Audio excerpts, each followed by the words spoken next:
Olá, meu irmão, minha irmã. Mais uma vez começa o programa Voz da Igreja. Mais uma vez, muito obrigado por estar aí neste horário, neste canal, nesta emissora. Vamos partilhar as alegrias da nossa fé cristã católica. Vamos mergulhar no texto da liturgia do Evangelho que vamos ouvir neste domingo. O domingo da solenidade da Assunção de Nossa Senhora ao céu. O terceiro domingo do mês de agosto, mês das vocações. Se você tem por perto a sua Bíblia, vamos tomá-la. Precisamos aprender, desejar e nos acostumar a usar sempre esta palavra pela qual Deus dialoga conosco. Ela não pode ser apenas um objeto que esteja lá na estante, na biblioteca, na sala, mas precisa ser o lugar onde Deus e nós nos comunicamos, onde Deus fala ao nosso coração, aquece a nossa vida, ilumina o nosso caminho. Vamos então tomar o texto de Lucas, capítulo 1, versículos de 39 ao 56. Naqueles dias, Maria levantou-se e foi apressadamente à região montanhosa, a uma cidade de Judá. Ela entrou na casa de Zacarias e saudou Isabel. Quando Isabel ouviu a saudação de Maria, a criança saltou de alegria em seu ventre. Isabel ficou repleta do Espírito Santo e com voz forte exclamou: Bendita és tu entre as mulheres, e bendito é o fruto do teu ventre. Como me acontece que a mãe do meu Senhor venha a mim? Logo que ressoou aos meus ouvidos a tua saudação, a criança pulou de alegria no meu ventre. Bem-aventurada aquela que acreditou, porque se cumprirá o que lhe foi dito da parte do Senhor.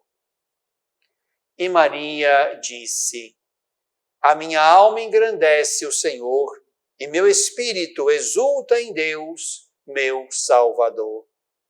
Porque olhou para a condição humilde de sua serva. Todas as gerações, desde agora, me chamarão bem-aventurada, porque o Poderoso fez por mim grandes coisas. Santo é o seu nome, e sua misericórdia se estende de geração em geração sobre aqueles que o temem. Ele manifestou o poder com o seu braço, dispersou os soberbos nos pensamentos de seu coração. Depôs os poderosos de seus tronos e exaltou os de condição humilde. Encheu de bens os famintos e despediu os ricos sem nada. Amparou Israel, seu servo, lembrando-se da misericórdia, como prometera a nossos pais, a Abraão e a sua descendência para sempre. Maria ficou 3 meses com Isabel e depois voltou para sua casa. Meu irmão, minha irmã, este é o texto que lemos todos os anos no terceiro domingo de agosto, mês das vocações, e domingo no qual lembramos, celebramos e pedimos a Deus vocações para a vida religiosa e consagrada. É neste domingo que nós, mais uma vez, contemplamos a Virgem Santíssima, assunta ao céu, isto é, assumida por Deus na sua morte. E temos este belo texto que lemos no capítulo 1 do Evangelho de Lucas. Aqui nos encontramos com 2 mulheres tocadas pela misericórdia de Deus. uma tocada na sua velhice, Isabel, velha, estéril, sem filhos até aquele momento. A outra, Maria, jovem, virgem, cheia da esperança de ver realizada a promessa do Messias que Deus tinha feito aos seus antepassados. Duas mulheres visitadas pela misericórdia de Deus, cada uma no seu tempo, cada uma plena da misericórdia de Deus, é capaz então de reconhecer aquilo que Deus fez uma na outra. Isabel reconhece isto em Maria. Bendita és tu entre as mulheres, bendito é o fruto do teu ventre. Bem-aventurada aquela que acreditou, porque se cumprirá o que lhe foi dito da parte do Senhor. E Maria, igualmente, acredita naquilo que o anjo lhe tinha dito quando da anunciação do Verbo de Deus, quando diz que Isabel, parenta dela, já estava no 6º mês. Duas mulheres visitadas por Deus e elas conseguem, na experiência da fé, celebrar este momento.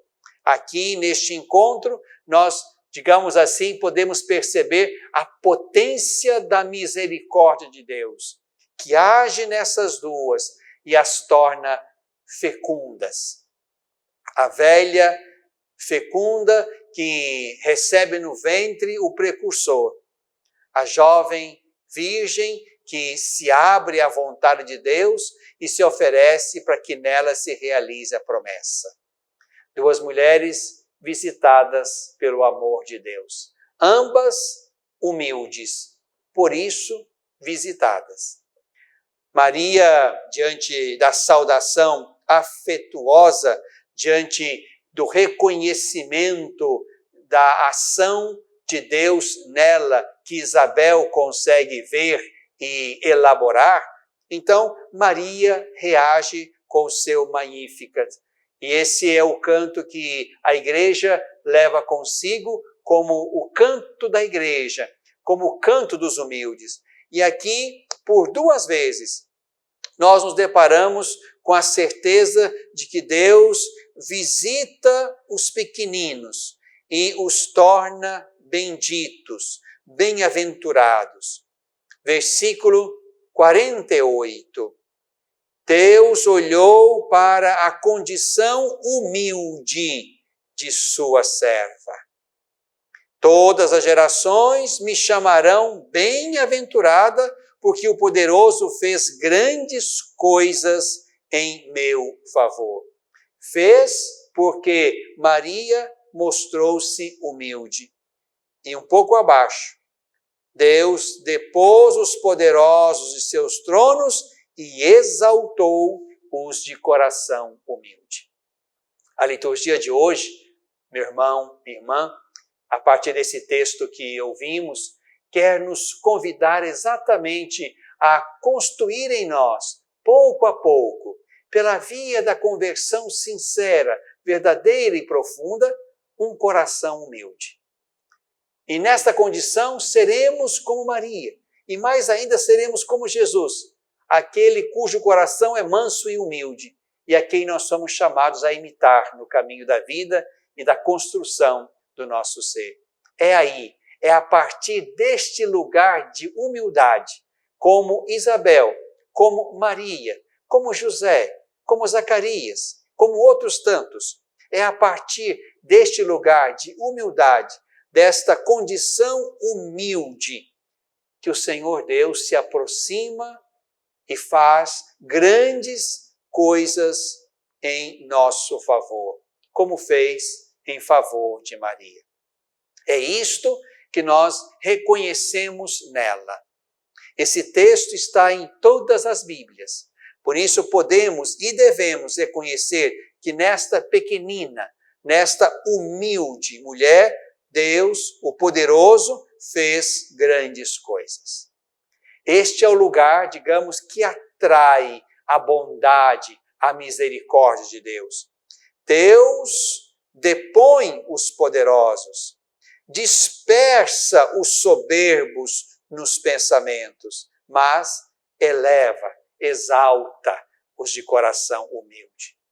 Aqui, meu irmão, minha irmã, estamos diante de uma proposta de conversão. Aquilo que nós vemos com perfeição em Maria, uma humildade que a torna toda de Deus, cheia de graça, capaz de viver para que a palavra de Deus se realize nela, faça-se em mim segundo a tua palavra, é aí, nesta mulher humilde, que tudo isto verdadeiramente acontece.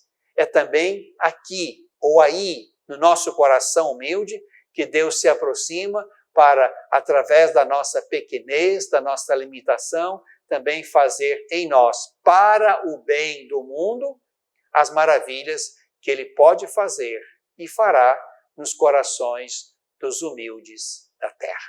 Como Maria, somos chamados a ser pequenos, humildes de coração, para que assim o olhar misericordioso de Deus esteja sobre nós. Bebemos da fonte.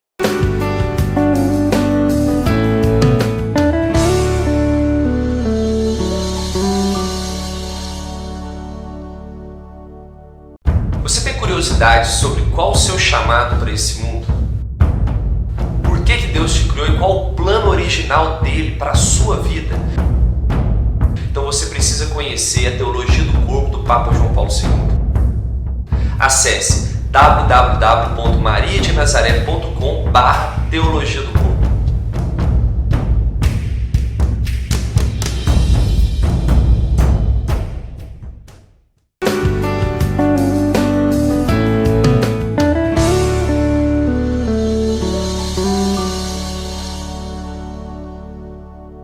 No coração deste tempo, mês de agosto, mês vocacional, terceiro domingo, dia das vocações para a vida religiosa e consagrada.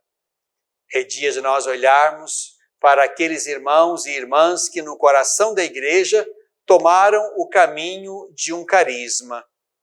Vivem um dom que alguém, o fundador, a fundadora, pensou e germinou e gerou para o mundo, para o bem do mundo, a partir da fé que este fundador e os seus seguidores ofereceram ao mundo. São muitas as congregações religiosas, as ordens religiosas, as sociedades apostólicas no meio de nós. Aqui, na nossa diocese de Divinópolis, nós temos 7 comunidades religiosas masculinas e temos 15 comunidades religiosas femininas, incluindo algumas eremitas, como também um Carmelo de vida contemplativa. São expressões bonitas da criatividade do Espírito. São carismas, são dons diversos, são lugares humanos diferentes para os quais Deus envia homens e mulheres, consagrados pelos votos da obediência, pobreza e castidade, vivendo a vida comunitária, então estão no coração da igreja como um presente, uma encarnação da misericórdia de Deus no meio do mundo que sofre. E essas muitas congregações, institutos, ordens religiosas, sociedades apostólicas estão aí, cuidando de crianças, cuidando de escolas, de creches, de asilos, cuidando da vida pastoral, cuidando de mulheres grávidas em situação de risco ou mesmo de resistência das suas famílias. Enfim, nós temos aqui e em toda parte a beleza da vida religiosa, da vida consagrada.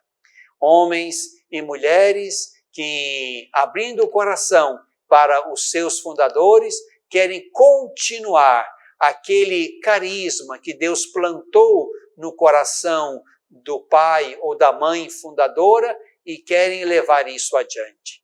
Deus seja louvado por esses muitos e belos testemunhos de vida, de fé e de missão, vivendo em situações por vezes muito simples, despojadas, e aí dão um testemunho de uma verdadeira e evangélica pobreza, tomando para si com seriedade o voto da obediência, indo para onde os seus superiores querem que vão, vivendo com outros irmãos e vivendo também os dramas da vida comunitária, assumindo com seriedade o voto da castidade, levando à frente com seriedade o dom pleno de si para a missão, para o reino, para o carisma. Precisamos reconhecer e louvar a Deus por este dom bendito da vida religiosa e da vida consagrada secular. Nós também temos institutos de vida consagrada secular, e isso é também expressão da bondade de Deus e da criatividade do Espírito. Esses consagrados seculares são homens e mulheres que ali, na sua lida cotidiana, junto dos seus, no trabalho, no meio de outros irmãos, eles vão dando testemunho da fé, vivendo também o seu voto de consagração. Que beleza isto é para a igreja. São formas diversas de vocação, para dizer que Deus tem muitas formas de chamar e muitos formatos de vida, e em cada um desses formatos o que Deus quer é convocar cada um dos seus filhos e filhas à santidade verdadeira. Então aqui o nosso grande abraço, o nosso grande afeto, a nossa gratidão aos religiosos e religiosas, aos consagrados e consagradas que estão aqui na nossa diocese de Divinópolis, que estão aí na sua diocese, na sua paróquia, na sua comunidade. Leve o nosso abraço, o meu e o seu, a eles neste final de semana. Apresentemos a Deus nesta semana uma prece por cada um deles, a fim de que possam vencer também, e é claro que eles experimentam isso, os seus desânimos, as suas crises, as suas dificuldades, as suas fragilidades, e assim possam perseverar no caminho bonito e bendito da missão vivida com seriedade, na simplicidade de coração, na fidelidade de si mesmos a Deus e, sobretudo, na capacidade de, na obediência discreta, poderem, então, oferecer o melhor de si àquela ordem, aquele carisma no qual Deus quer manifestar a sua misericórdia sobre o mundo. Gratidão imensa aos religiosos, religiosas, consagrados e consagradas. Mas também, no coração deste tempo, nós celebramos a solenidade da Assunção de Nossa Senhora ao céu. E aqui, mais uma vez, temos ocasião de pensar o mistério. E pensar o mistério é dizer alguma coisa sem dizer tudo. Pensar o mistério é acreditar que Deus preside tudo. E nós, a partir da nossa razão e mais ainda da nossa fé, podemos compreender alguma coisa. E quando não compreendermos mais, continuarmos na direção de Deus, acreditando que dele nos vem o melhor. Quando o Papa Pio XII, em 1950, com aquela Constituição Apostólica na qual estabelece o dogma da Assunção de Maria, o Papa, de alguma maneira, recupera aquilo que ao longo dos séculos se pensava e se acreditava sobre o futuro, o destino de Maria, quando termina o curso da sua vida neste mundo. É assim que podemos ler lá na Constituição Apostólica. Terminado o curso da sua vida terrestre, Maria foi assumida em corpo e alma na glória de Deus. Assumida em corpo e alma porque tudo naquela mulher era bendito, era santo. O corpo, a alma, a mente, o coração era cheia de graça. cheia de graça porque Deus a preparou desde o primeiro momento para que ela fosse a mãe do seu filho. Mas também temos que acreditar, confiar e admitir um esforço pessoal de Maria, de manter-se inteiramente de Deus. Graça e vontade. Essas duas coisas somadas em plenitude nos permitem ver Maria como bela, santa, cheia de graça, toda de Deus. E nessa mulher, nada se perde, isto é, assumida em corpo e alma, significa que aquilo que aconteceu com Jesus, o seu filho, na morte, Jesus então teve o seu corpo na inteireza, corpo, alma, mente, coração, espírito, isso foi assumido no mistério da ressurreição. Ele, o primeiro, Maria, aquela que está associada a ele. Esta preservação da corrupção do sepulcro, como lembra o Papa Pio XII, isso que nós vimos e cremos em Jesus, nós também agora vemos e cremos em Maria. Maria não experimentou a corrupção do sepulcro, a corrupção da morte, tendo morrido, como morrera o seu Filho Jesus Cristo e Filho de Deus. Maria é então ali, na sua morte, como seu próprio Filho, assumida inteiramente, preservada da corrupção do sepulcro, da corrupção da morte. E Maria ganha, na sua morte corporal, a plenitude da vida. Tudo que esta mulher é, corpo, alma, mente, coração, espírito, tudo isso é resgatado e transfigurado gloriosamente na direção de Deus e do céu. É aqui que nós podemos perceber, digamos, um privilégio que cabe a Maria. O privilégio, portanto, da preservação da corrupção do sepulcro. O corpo que gerou o Filho de Deus não se deteriora na podridão da morte, mas é transfigurado naquele momento e levado para junto de Deus na condição de um corpo celeste. Porque lá no céu, isso nós lemos belamente no texto de Paulo, na primeira carta aos Coríntios, nós teremos um corpo celeste transfigurado, que rompeu com aquilo que era próprio da terra, próprio do tempo, próprio da mortalidade.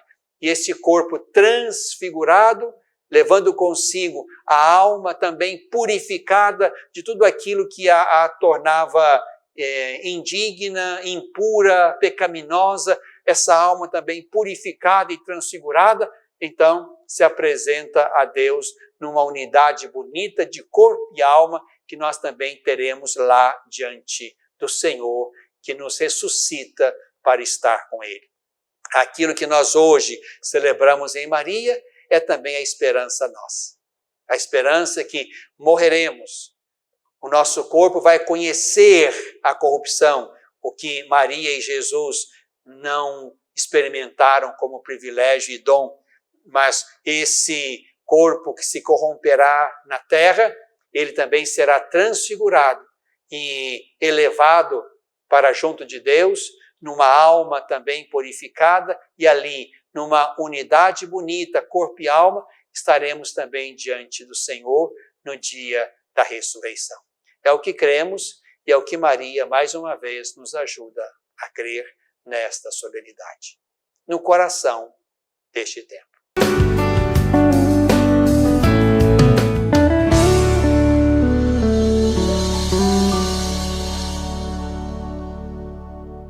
Olá, meu irmão, minha irmã, estou precisando da sua ajuda para que juntos possamos zelar pelas vidas dos idosos que estão lá no nosso lar dos idosos. Precisamos da sua ajuda para manter aquela casa. A sua pequena contribuição mensal, fazendo-se amigo do lar, vai nos ajudar a comprar medicamentos, comida, material de higiene, material de secretaria, pagar a folha de funcionários, também aquilo que diz respeito aos gastos mensais daquela casa. Você pode ser, portanto, um amigo do nosso lar dos idosos. Aqui no telefone que está na tela, você pode então ter mais informações de como nos ajudar nessa obra de cuidado da vida. Ajude-nos, é o nosso pedido. Obrigado pelo seu sim.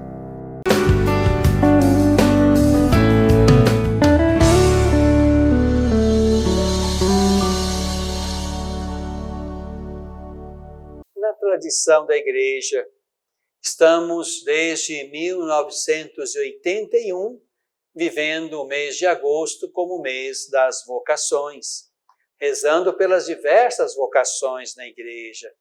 A vocação para os ministérios ordenados no primeiro domingo, a vocação para a paternidade e a família no segundo domingo, a vocação para a vida religiosa e consagrada no terceiro domingo, e no quarto domingo, a vocação do educador da fé, do catequista. E aqui pensamos muitos personagens que estão neste lugar.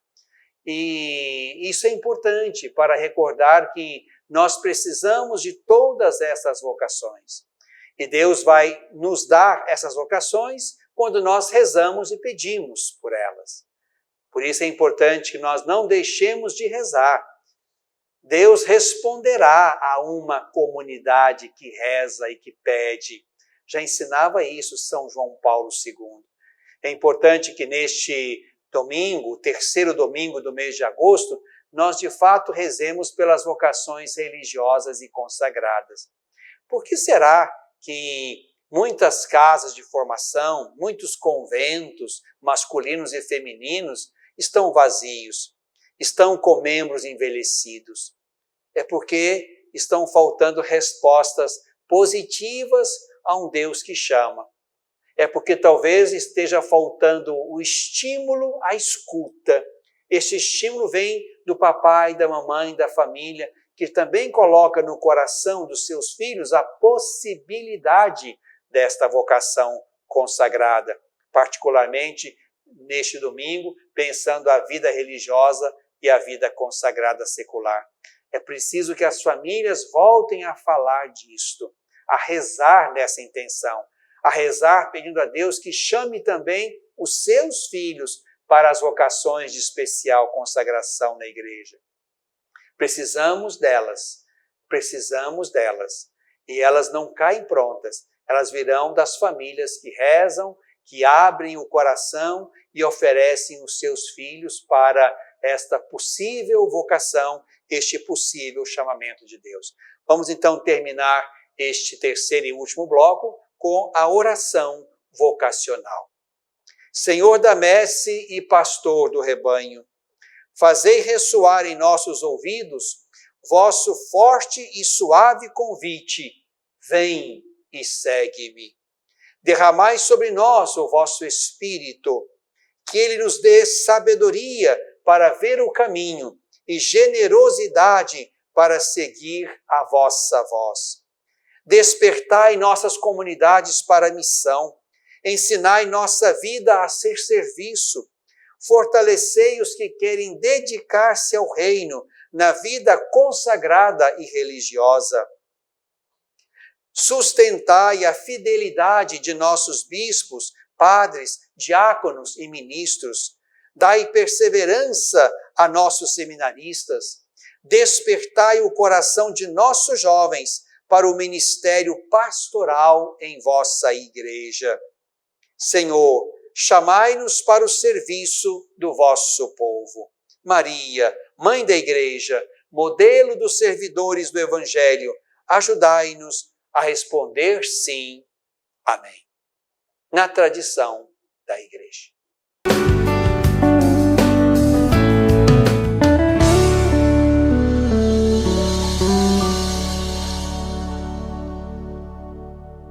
Você tem curiosidade sobre qual o seu chamado para esse mundo? Por que Deus te criou e qual o plano original dele para a sua vida? Então você precisa conhecer a teologia do corpo do Papa João Paulo II. Acesse www.mariadenazaré.com/teologia do corpo.